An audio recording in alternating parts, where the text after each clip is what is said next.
मित्रांनो, स्वागत आहे तुमचं आपल्या यूट्यूब चॅनलमध्ये। तर मित्रांनो, रणजित निंबाळकर सरांची बैलगाडा संघटनेकडे एक मागणी होती। तर ती मागणी कोणती आणि काय होती ते या व्हिडिओच्या माध्यमातून आपण पाहणार आहोत। श्री रणजित निंबाळकर सर यांना अखिल भारतीय बैलगाडी संघटना महाराष्ट्र राज्य व समस्त बैलगाडी मालक चालक समालोचक यूट्यूबर आणि बैलप्रेमी यांच्या वतीने भावपूर्ण अशी श्रद्धांजली अर्पण करतो। आज हा व्हिडिओ बनवण्याचा प्रमुख हेतू असा की गेले अनेक दिवस आपली संघटना रजिस्ट्रेशन झाल्यानंतर प्रामुख्याने बैलगाडी मालकांचं रजिस्ट्रेशन करण्याचा आपला हेतू होता, जेणेकरून प्रत्येक बैलगाडी मालकाचं तालुका वाईज प्रत्येक तालुक्यातील बैलगाडी मालकांचं रजिस्ट्रेशन आपल्याला करायचं होतं। आणि याची प्रमुख मागणी आपले रणजित निंबाळकर सर वारंवार माझ्याकडे करत होते। गेले 10-15 दिवसापूर्वी बैलगाडी चर्चासत्र ग्रुप यावर त्यांनी त्यांचं मत मांडलं होतं की पैलवान, तुम्ही लवकरात लवकर बैलगाडी मालकांचं रजिस्ट्रेशन करून घ्या, जेणेकरून कोणत्याही बैल मालकावर अन्याय होत असेल तर त्याची जर रजिस्टर तो आपल्या संघटनेचा सदस्य असेल तर त्याला आपण संघटनेमार्फत त्याच्या काही अडीअडचणी दूर करू शकतो किंवा त्याच्यावर होणाऱ्या अन्यायाला आपण सामोरे जाऊ शकतो।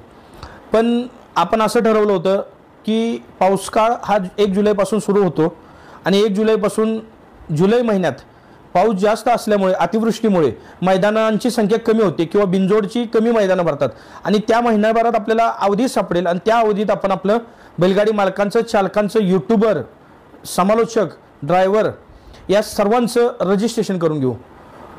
मी सरांना सांगितलं होतं की सर 1 तारखेनंतर आपल्याला हा उपक्रम सुरू करायचा आहे, पण मागील 3-4 दिवसापूर्वी एक अपघात घडला आणि त्यात सरांच्या काळाने मोठा आघात केला, त्यांच्या कुटुंबावर आघात केला। पण अखिल भारतीय बैलगाडी संघटना ही कालही त्यांच्या कुटुंबाबरोबर होती, आजही आहे आणि उद्या येणाऱ्या प्रत्येक संकटात त्यांच्या कुटुंबाबरोबर पूर्ण ताकदीनिशी असेल अशी अखिल भारतीय बैलगाडी संघटनेच्या वतीने मी ग्वाही देतो। पण त्यांच्या मनातील एक प्रश्न जो त्यांना कायम सतावत होता, ज्याची चर्चा आमची वारंवार होत होती, तो म्हणजे बैलगाडी मालकांचं रजिस्ट्रेशन। आणि त्यांचा तो मनातील प्रश्न आज मी घरी बसल्यानंतर माझ्या लक्षात आलं की सरांनी आपल्यापाशी मागणी केली होती आणि त्या अनुषंगाने मी आज एक मेसेज टाकला होता बैलगाडी चर्चासत्र ग्रुपला आणि सर्व बैलगाडी मालकांच्यातून चालकांच्यातून यूट्यूबवाल्यांच्यातून किंवा समालोचकांच्यातून एक चांगला प्रतिसाद मिळाला की पैलवान, हे 5 दिवस आपण सरांचा दशक्रिया विधी होत नाहीये तोपर्यंत महाराष्ट्रात सगळी मैदानं थांबवलेली आहेत, त्याचबरोबर बिनजोडची मैदानंही थांबवलेली आहेत। आपण अखिल भारतीय बैलगाडी संघटनेच्या वतीनं 30 तारखेला फलटण येथे घेतलेलं मैदानही आपण सर्वप्रथम कॅन्सल केलं।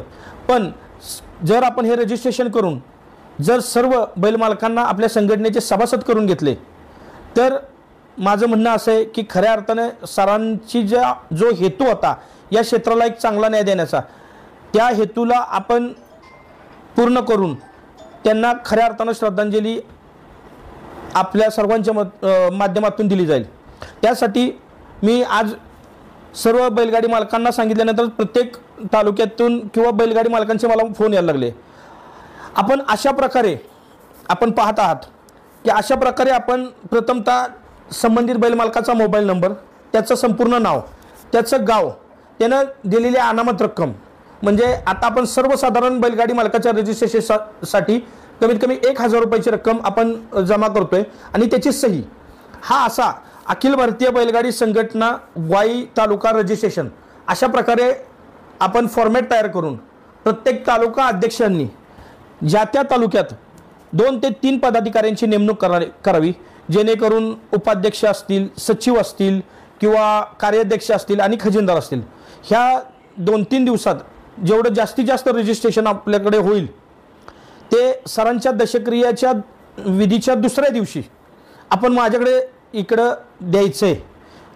संपूर्ण लिस्ट तुमच्या तालुक्यातील बैलगाडी मालकांची 20, 40, 50, 100, 200 जी लोक आहेत त्या पद्धतीने त्यांची अनामत रक्कम मी जमा करून घ्यायची 1000ची आणि त्यांना आपण ह्या आपल्याला व्हिडिओद्वारे आपल्याला फोटो येईल की आपण एक कार्ड छापणार आहोत, ज्या कार्डवर त्या मालकाचं नाव, अखिल भारतीय बैलगाडी संघटनेचं वरती नाव असेल, त्या मालकाचं नाव असेल, त्याचा मोबाईल नंबर असेल, त्याचं गाव असेल आणि त्याचा अनुक्रमांक असेल, म्हणजे अखिल भारतीय बैलगाडी संघटना महाराष्ट्र राज्य, त्याचबरोबर खालील पैलवान विलास देशमुख वाई आणि माझा मोबाईल नंबर, त्याचबरोबर माझा अनुक्रमांक, जर माझं पहिलं रजिस्ट्रेशन असेल तर 1 नंबर येईल।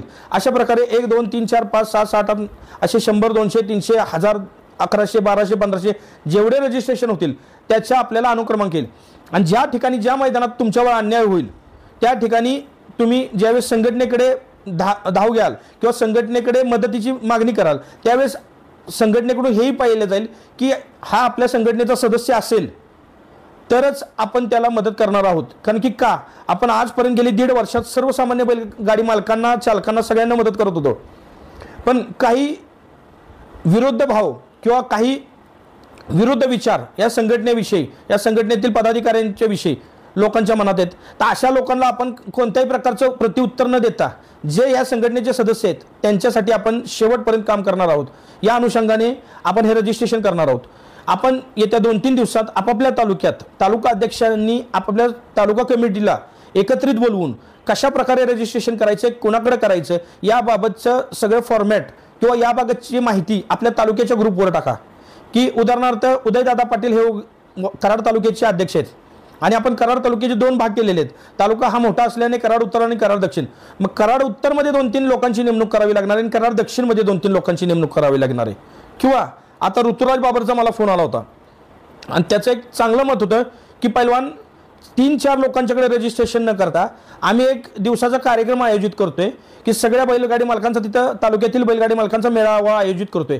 त्या मेळाव्याला जे बैलगाडी मालक येतील त्यांचं आम्ही तिथंच त्या दिवशीच रजिस्ट्रेशन करून घेणार आहोत. मग हे चांगले निर्णय बैलगाडी मालकांच्यातून होत आहेत.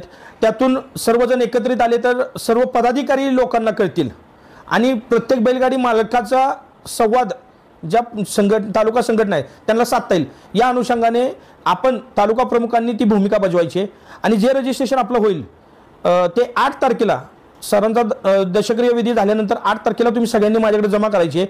येत्या 20 दिवसात आपण प्रत्येकाला ते कार्ड अलॉट करणार आहोत.